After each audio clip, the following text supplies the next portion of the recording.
third reason they're there is because there are 20 million Uyghurs, and if the CIA has to mount an operation using those Uyghurs, as Erdogan has done in Turkey against Assad, there are 20,000 of them in Idlib in Syria right now. Well, the CIA would want to destabilize China, and that would be the best way to do it, to foment unrest and to join with those Uyghurs in pushing the Han Chinese and Beijing from internal places. 这个是我们正常的机位啊，这个蹲低一点，推进拉斜，哎，这个是 BBC 的机位。After 2017, the U.S. has suddenly become concerned about Xinjiang, especially the issue of human rights in Xinjiang.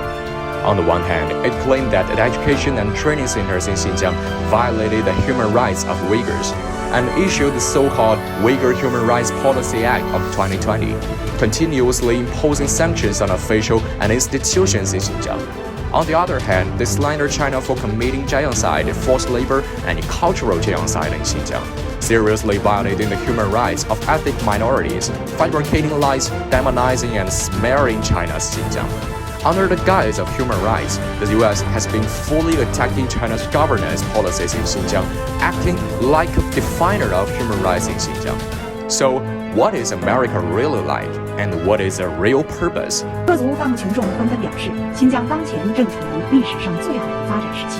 去年新疆16.02万户，64.57万人脱贫，全区义务教育保护率达到95%，基本医疗、社会关系、就业等各项保障是蓬勃发展。Xinjiang cotton crops such as tomatoes are good quality. It is the advantage of products in Xinjiang, and the Chinese government, through scientific planning, trying to make it suitable for development of pillar industries of Xinjiang, and lay out for its decades, become China's important export products in Xinjiang, and greatly promoting the employment of people of all ethnic groups in Xinjiang, improve the living standard of the people of all ethnic groups. Take cotton for example. Xinjiang now produces more than 80% of China's cotton, and its cotton products are well received internationally. Facts have proved that the United States attacked Xinjiang's cotton on the one hand to attack the industry and employment base of Xinjiang, in an attempt to disrupt Xinjiang society and disrupt China's important industrial chain.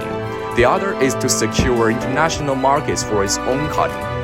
To this end, the United States did not stop to smear and smear Chinese Xinjiang cotton with forced labor and ban the use of Xinjiang cotton by forming slights and threatening bribes in the international community. The U.S. has turned a blind eye to the facts, let alone promoting the human rights of ethnic minorities in Xinjiang. In addition, the U.S. has a long history of human rights abuses. It has never seen the U.S. self-examine itself, but it has slandered China's anti-terrorism and the de-radicalization measures in Xinjiang, spreading rumors that China's Xinjiang is guilty for forced labor and genocide and cultural genocide against ethnic minorities, so as to impose sanctions on Xinjiang's vital industry and agricultural industries. Everyone knows the words and deeds of the United States. Its clowning is ridiculous.